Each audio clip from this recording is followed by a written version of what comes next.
안녕하세요. 작가와 문학에 대해 소개하는 써니제이입니다. 유익하시다면 구독과 좋아요 눌러주세요. 오늘의 작가는 허균입니다.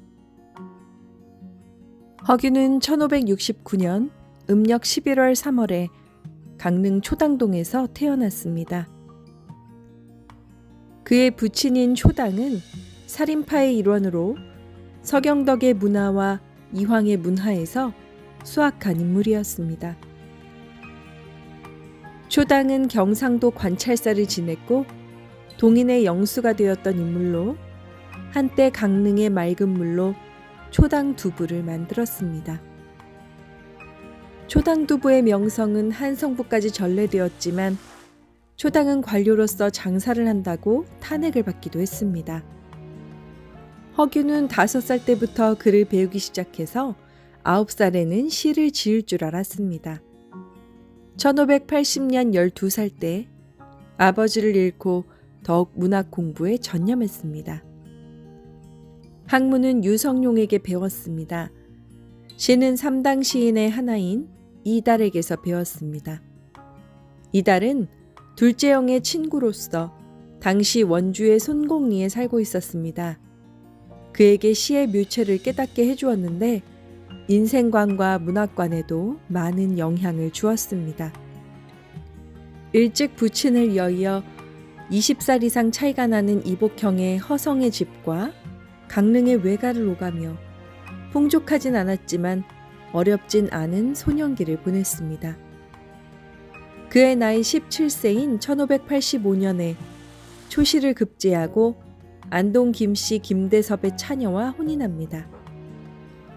1589년 21살에 생원시에 급제하였지만 15살 때 그와 가까웠던 친형 허봉이 이 일을 탄핵했다가 함경도 종송으로 유배됐고 출가한 누이 난설어는 시댁과 불화를 겪고 자식들은 잇따라 세상을 떠나서 눈물을 흘리며 세월을 보내고 있었습니다.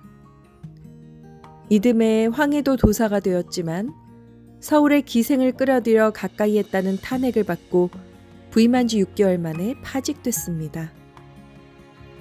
1592년 24살 때 임진왜란을 피하던 와중에 부인 안동 김씨가 단천에서 첫아들을 낳고 사망하고 어린 아들도 전란 중에 병사합니다. 1593년 그의 나이 25에 한반도 최초 시평론집인 학산 초담을 지었고 이듬해 1594년 정시문과의 을과에 급제했습니다. 1598년 황해도 도사로 부임했습니다. 이때 한성부에 있던 그의 애첩인 기녀가 황해도 임지로 와서 그의 수발을 들었습니다. 그러나 한성부의 기생을 끌어들여 가까이 했다고 탄핵을 받고 6달 만에 파직됐습니다. 1604년 수안군수로 부임했지만 불교를 믿는다는 탄핵을 받아 또다시 벼슬길에서 물러났습니다. 허균은 1606년 명나라 사신 주지번을 영접하는 종사관이 되어 글재주와 넓은 학식으로 이름을 떨쳤습니다. 누이 난설원의 시를 주지번에게 보여 이를 중국에서 출판하는 계기를 만들었습니다. 이 공로로 삼척부사가 됐습니다. 그러나 3달이 못되어 불상을 모시고 연불과 참선을 했다고 탄핵을 받아 쫓겨났습니다. 그 뒤 공주 목사로 기용이 되어 서류들과 가까이 지냈습니다. 또다시 파직당한 뒤에는 부안으로 내려가 산천을 유람하며 기생계생을 만납니다. 천민 출신의 시인 유희경과도 교분이 두터웠습니다.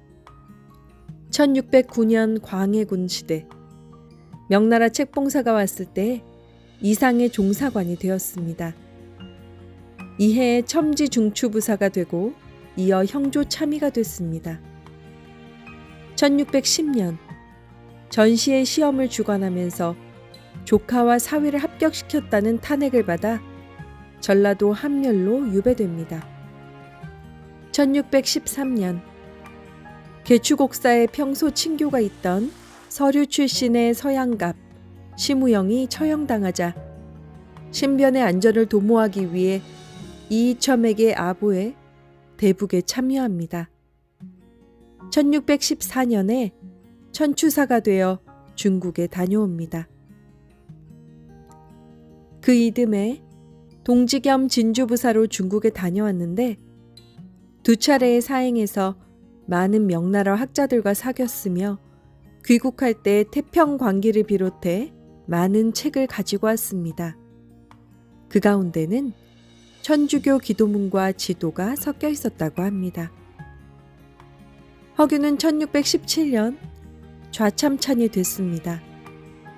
폐모론을 주장하다가 폐모를 반대하던 영의정 기자원과 사이가 벌어졌고 기자원은 길주로 유배를 가게 됩니다.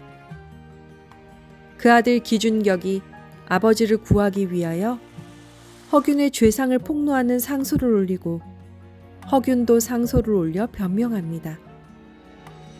1618년 남대문에 경문을 붙인 사건이 일어납니다. 허균의 신복 현흥민이 붙였다는 것이 탄로납니다.